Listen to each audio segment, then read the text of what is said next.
우리 함께 사도신경으로 지난 고백하시겠습니다. 나는 전능하신 아버지 하나님 천지의 창조주를 믿습니다. 나는 그의 유일하신 아들 우리 주 예수 그리스도를 믿습니다. 그는 성령으로 잉태되어 동정녀 마리아에게서 나시고 본디오 빌라도에게 고난을 받아 십자가에 못 박혀 죽으시고 장사된 지 사흘 만에 죽은 자 가운데서 다시 살아나셨으며 하늘에 오르시어 전능하신 아버지 하나님 우편에 앉아 계시다가 거기로부터 살아있는 자와 죽은 자를 심판하러 오십니다. 나는 성령을 믿으며 거룩한 공교회와 성도의 교제와 죄를 용서받는 것과 몸의 부활과 영생을 믿습니다. 아멘.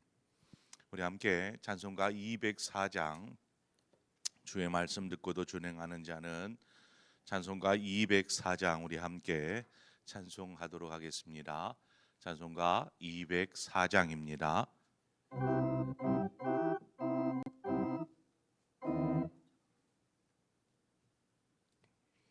204장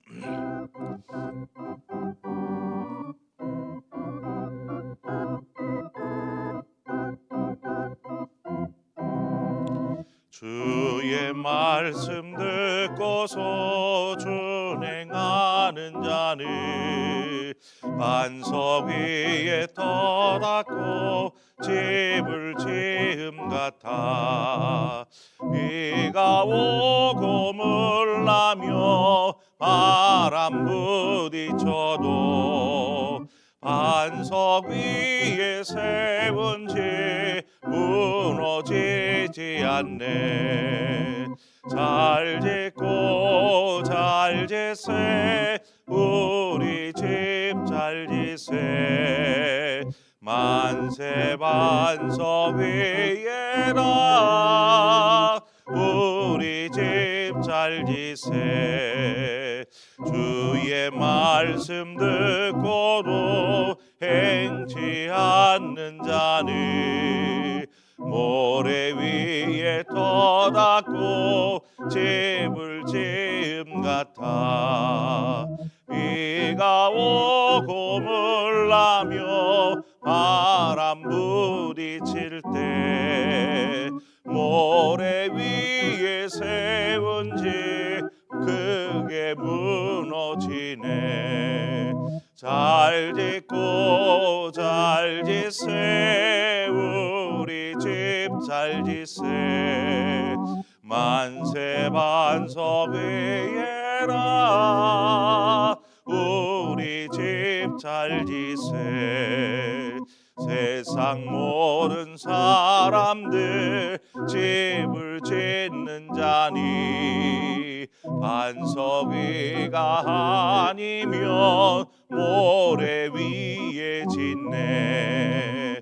우리 구주 오셔서 지은 상을 줄 때 세운 공로 따라서 영영상 벌 주리 잘 짓고 잘 짓세 우리 집 잘 짓세 만세 반석 위에라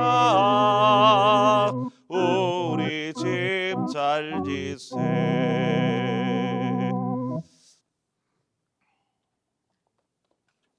하나님의 말씀 보겠습니다. 열왕기상 6장 11절에서 13절의 말씀입니다. 열왕기상 6장 11절에서 13절의 말씀을 우리 함께 보도록 하겠습니다. 여호와의 말씀이 솔로몬에게 임하여 이르시되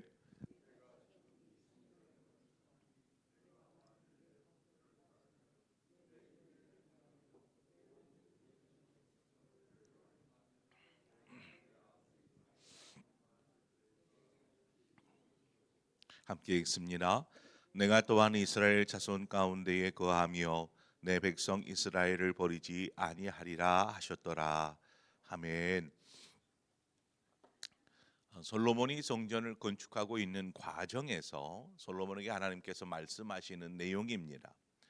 이 말씀 하나님께서 지금 여호와의 말씀이 솔로몬에게 임하였다라고 말씀하시는데, 하나님께서 직접적으로 솔로몬에게 말씀하셨다라기보다는 하나님께서 나단 선지자, 당시의 선지자였던 나단을 통하여서 솔로몬에게 전하여 준 말씀으로 보입니다. 왜냐하면 솔로몬에게 지금 하고 있는 하나님의 말씀은 이전에 하나님께서 나단을 통해서 다윗에게 했던 말씀이거든요.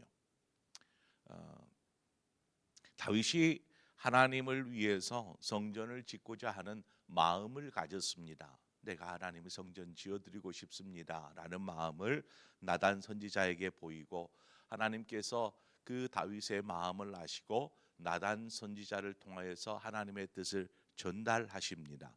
그 내용이 사무엘하 7장에 나오는데, 7장의 내용, 하나님께서 다윗에게 하신 말씀을 정리해 보면 그렇습니다. 내가 내 삶을 축복하겠다라는 것에서 시작해서 하나님의 뜻대로 행하면, 하나님의 말씀대로 행하면 너의 집과 너의 왕위가 영원히 견고하게 서리라, 이 말씀을 하나님께서 나단을 통해 다윗에게 합니다. 다윗은 지금 그 하신 하나님께서 자신에게 하신 그 약속의 말씀을 죽을 때까지 기억하고 붙잡고 살아갑니다. 그리고 죽기 바로 전에 다윗이 솔로몬에게 유언처럼 남긴 내용이 있죠. 그 내용이 무엇이냐면 열왕기상 2장 3절에 나오는 말씀으로, 네 하나님 여호와의 명령을 지켜 그 길로 행하여 그 법률과 계명과 율례와 증거를 모세의 율법에 기록된 대로 지키라. 그리하면 내가 무엇을 하든지 어디로 가든지 형통하리라 하는 이 유언을 남깁니다. 그러니까 하나님께서 다윗에게 약속하셨던 말씀을 그가 죽기 직전까지 품고 있다가 아들 솔로몬에게 전하여 준 내용입니다. 다윗이 하나님께 들은 말씀이 솔로몬에게 전하여 주었고, 그 말씀이 지금 오늘 다시 한번 되새겨지는 순간입니다. 솔로몬이 성전을 짓고 있는 와중에 하나님께서 나단 선지자를 통해서 말씀하시는 것이죠. 근데 그 내용은 똑같아요. 다윗이 솔로몬에게 유언으로 남겼던 내용과 똑같습니다. 또 하나님께서 다윗에게 내가 너와 언약 약속하겠다 하는 그 약속과 똑같은 내용입니다. 12절에 보니까 내가 지금 이 성전을 건축하리니 내가 만일 내 법도를 따르면, 내 율례를 행하며 내 모든 계명을 지켜 그대로 행하면 내가 내 아버지 다윗에게 한 말을 내게 확실히 이룰 것이요 라는 것입니다. 그러니까 이 약속은 솔로몬과 맺은 약속이 아니라 이미 다윗과 약속한 것이다라는 것이죠. 그래서 그 약속이 계속 유지되어 오고 있는 것입니다. 만약에 너에게도 그 약속이 유효하다면 너는 이렇게 하여라 하는 것입니다. 왜 성전 건축 도중에 갑자기 이렇게 솔로몬에게 하나님께서 말씀하고 계시는 걸까요?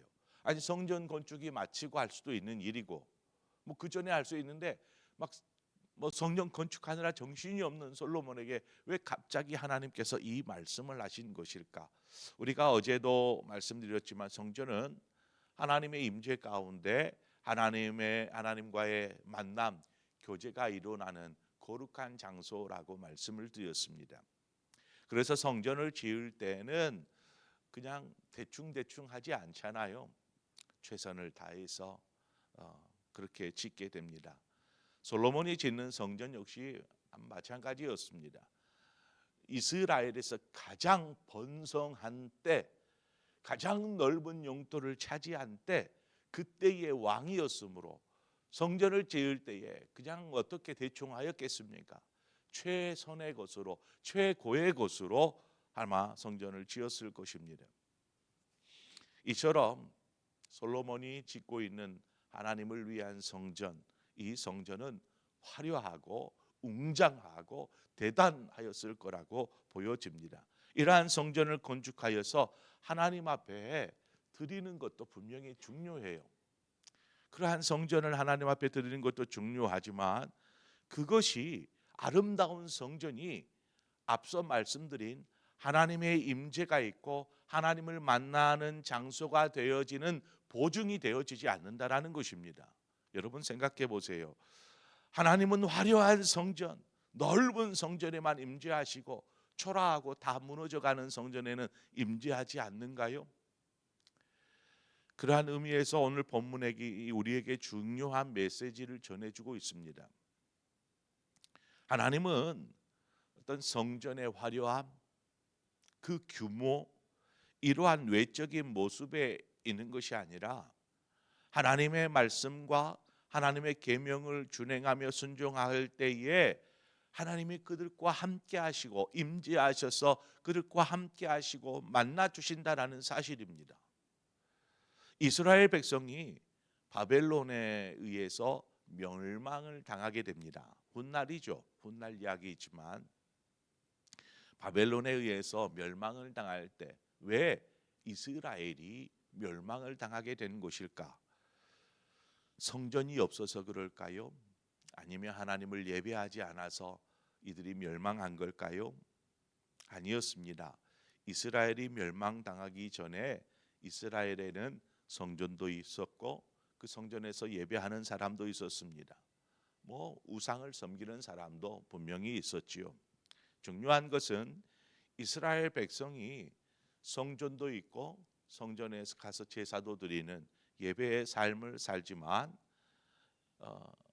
이들의 어떤 하나님을 향한 신앙의 모습은 단지 외형적인 외적인 모습에 불과하였다라는 것입니다.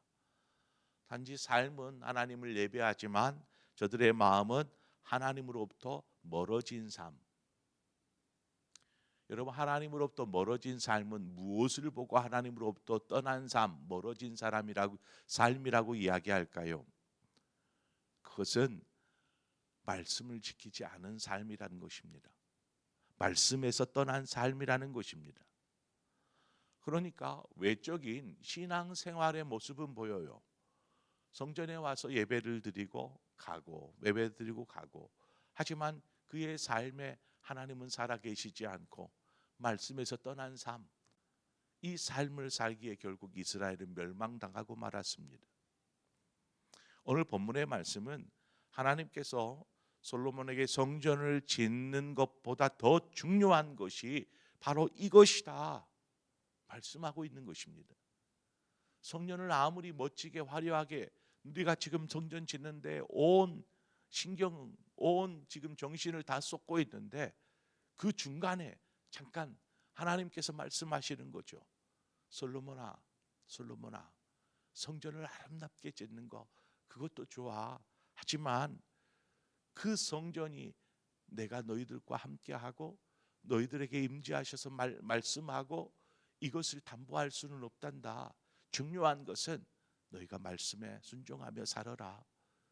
내 뜻대로 살아라. 이 말씀을 지금 하고 계시는 것입니다.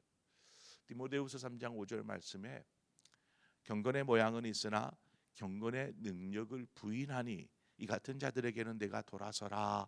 이렇게 사도 바울이 디모데에게 권면하는 내용입니다. 무슨 말입니까? 똑같은 말입니다.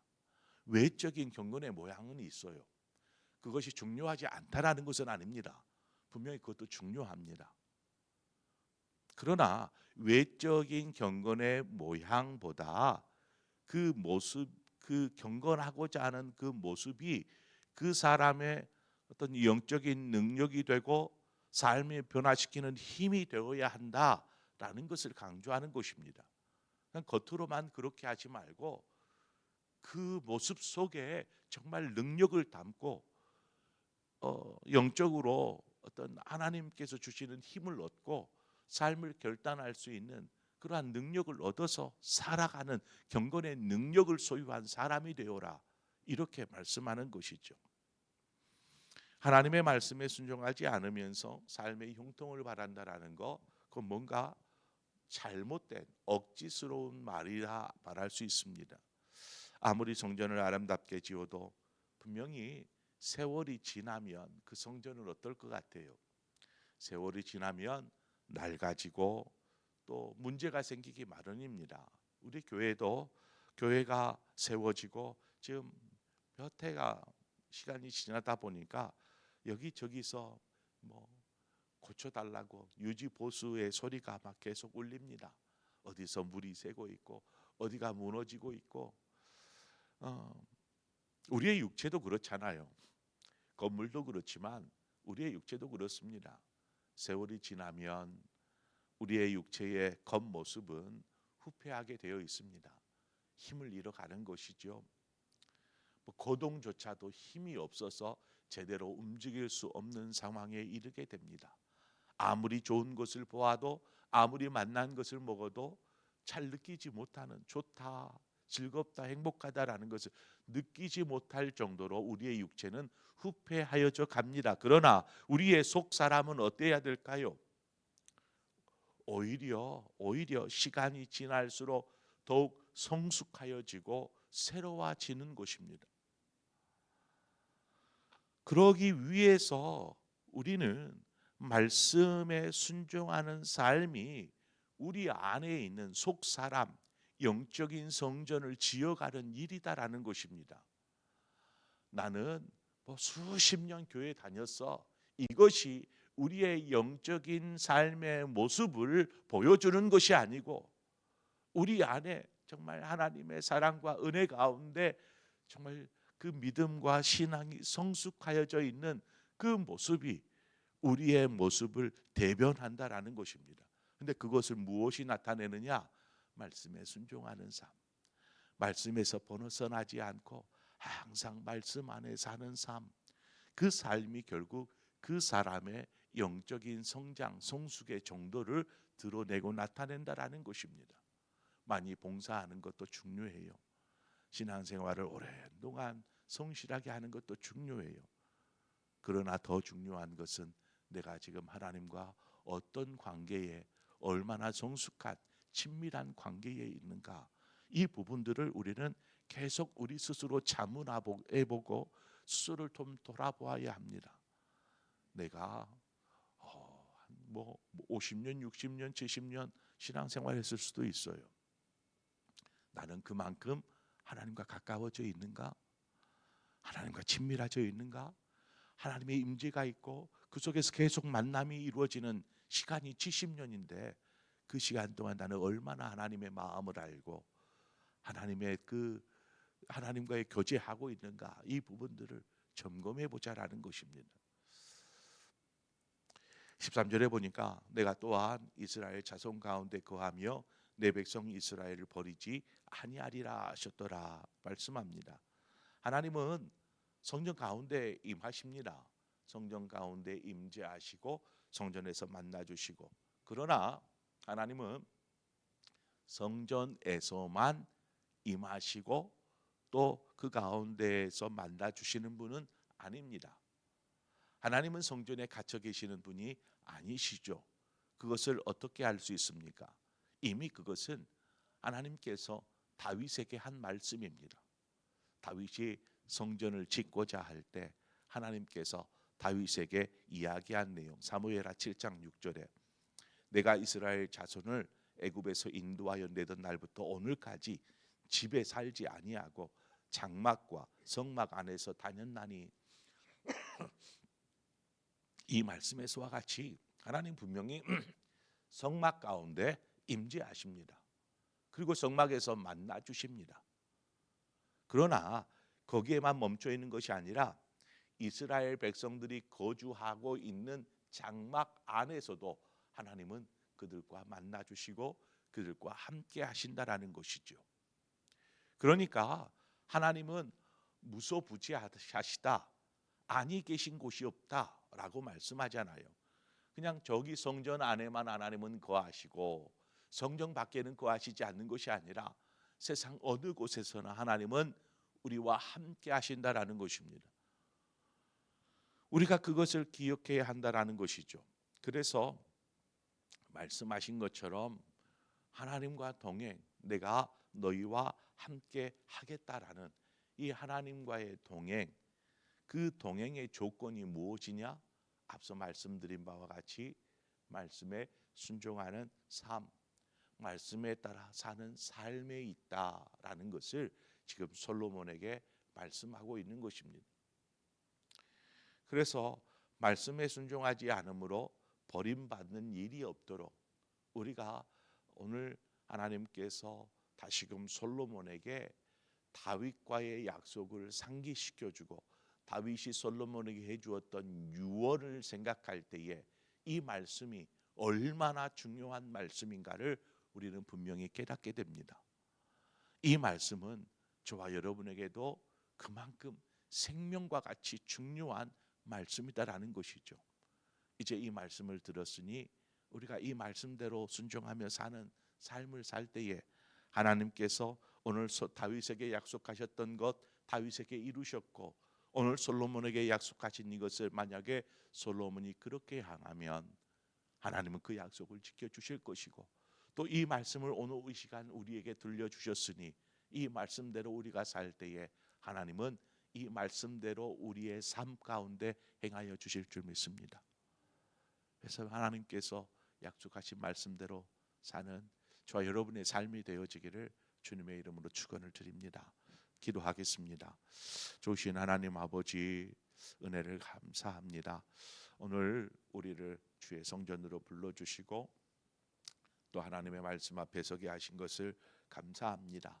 아무리 중요한 일을 하고 있어도 아무리 하나님을 위한 성전을 짓고 있는다 할지라도 하나님께서 솔로몬에게 말씀하신 것처럼 얼마나 중요하기에 성전 진행 건축 중에 이렇게 말씀을 꺼내신 것인지 하나님 오늘 그 말씀이 얼마나 생명되고 중요한 말씀인지를 오늘 말씀으로 듣습니다. 이제 우리가 그 말씀대로 그 생명의 말씀을 붙잡고 사는 삶이게 하여 주옵소서. 그 겉으로 드러나 보이는 화려한 성전이 중요한 것이 아니라 우리 안에 있는 영적인 내적인 성전이 중요하기에 하나님 우리의 신앙이 날로 새로워지는 은혜가 있게 하여 주시옵소서. 인도하실 것을 믿고 예수님의 이름으로 기도합니다. 아멘. 오늘 이 시간 우리 함께 말씀을 생각하면서 기도하도록 하겠습니다. 하나님 주신 말씀 속에서 내게 주신 말씀 나에게 하나님께서 하신 말씀이라고 생각이 된다면 그 말씀을 붙잡으십시오. 그리고 그 말씀대로 하나님 순종하게 살게 하여 주십시오. 혹여 내가 말씀에 순종할 수 있는 힘과 여력이 없다면 성령님께 도움을 구하십시오. 성령님 도와주셔서 이 말씀에 순종하며 살 수 있도록 주님 능력을 주십시오. 힘을 주십시오. 우리가 이처럼 기도하기를 원합니다. 더불어서 날씨가 굉장히 추워지고 있습니다. 우리 어르신들을 위해서 함께 기도하기를 원합니다. 우리 어르신들이 이러한 추운 때에도 건강 상치 아니하도록 아프지 않도록 하나님 지켜주시옵소서. 위해서 기도하고 더불어서 우리 환우들을 위해서 기도해 주시기를 바랍니다. 몸져 누워있는 우리 환우들 얼마나 외롭고 아프고 고통스럽고 슬플까요? 그 마음을 우리가 좀 함께 나누고 위해서 기도하기를 원합니다. 이 시간 우리 함께 한 마음으로 말씀을 생각하면서 기도하고 또 환우들을 위해서 우리 어르신들을 위해서 함께 기도하고 또 각자 기도의 제목으로 기도하시다 자유롭게 돌아가시겠습니다. 함께 기도하겠습니다. 하나님 아버지 은혜를 감사합니다.